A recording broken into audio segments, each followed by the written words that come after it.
Liberals in the media spouted off for 4 years about how Russia supposedly stole our election. Meanwhile, the real ones hacking our democracy were right here at home. You're watching TechShark, bite-sized news for conservatives surfing the net. This video is going to be a little bit longer than usual, because I've gathered my research to make a primer, just for you, on the top 5 ways big tech companies tried to rig our election. Let's get things started. Number 1. Censoring stories to protect Joe Biden. The most damning evidence that big tech has rigged the election is that it worked to silence the biggest political scandal in recent history. Imagine a world of permanent darkness, where machines control man's destiny.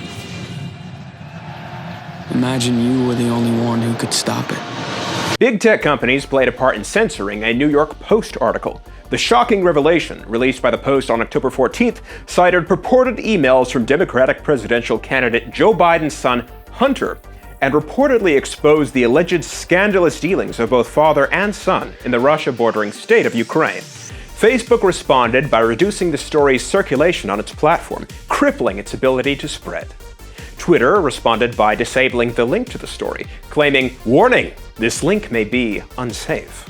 Twitter then censored the Post, White House Press Secretary Kayleigh McEnany, the Trump campaign, and even the House Judiciary, a part of the United States government, from sharing the story.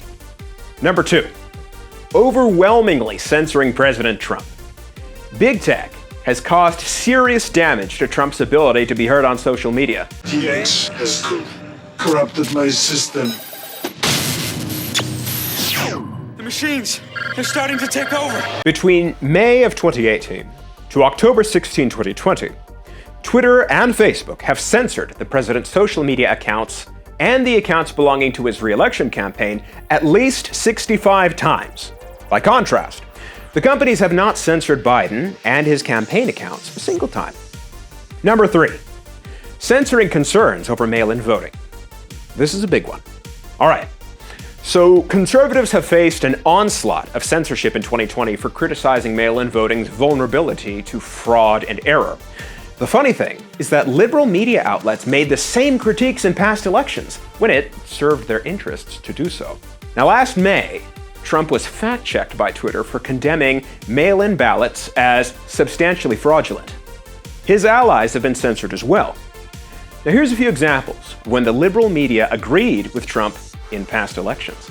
The New York Times in 2012 wrote, "Votes cast by mail are less likely to be counted, more likely to be compromised, and more likely to be contested than those cast in a voting booth, statistics show."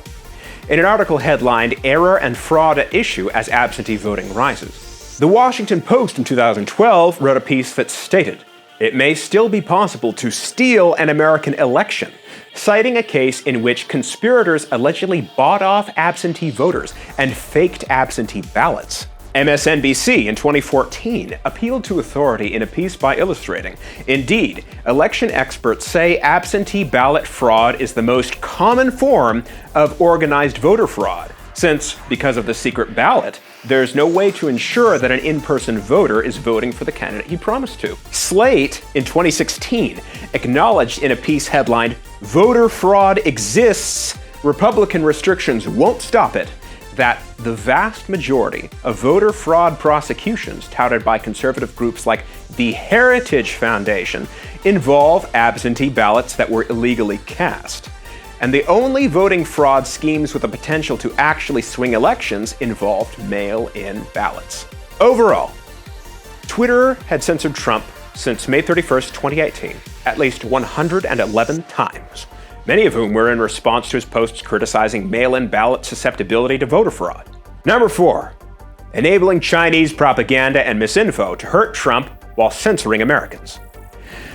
Twitter has infamously allowed blatant Chinese propaganda. One such example of this would be when Twitter allowed a Chinese official to scapegoat the American military as the source of the virus.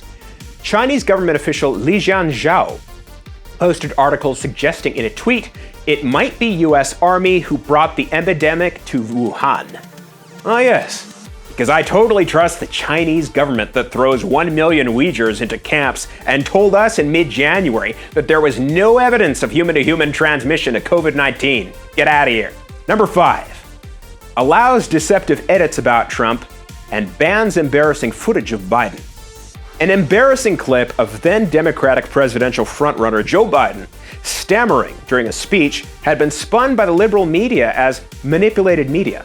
The clip, posted on March 7th by White House social media director Dan Scavino, showed Biden stammering, "Turn this primary from a campaign that's about negative attacks into one about what we're for, because we cannot get reelected.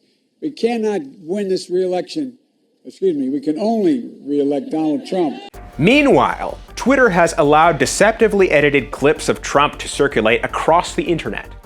Biden tweeted a video where Trump appears to be saying coronavirus, edited together with "this is their new hoax," as if Trump were denying the existence of the disease. A lot of it's a hoax. Coronavirus. This is their new hoax. This was not the case, and it was openly used to damage Trump's reputation.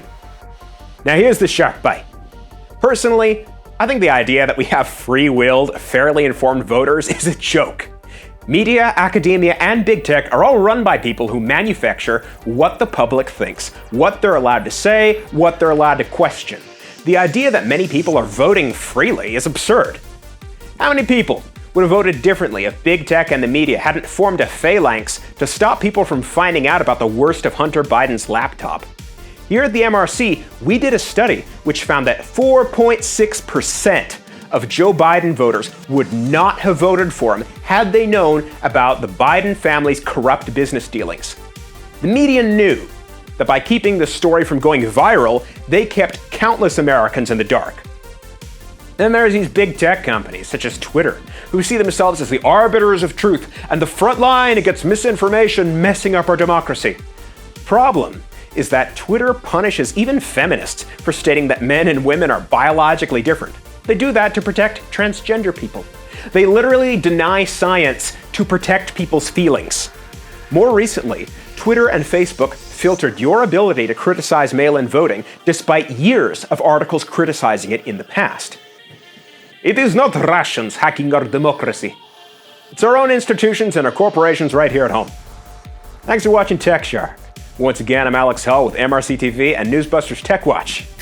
Have a good week.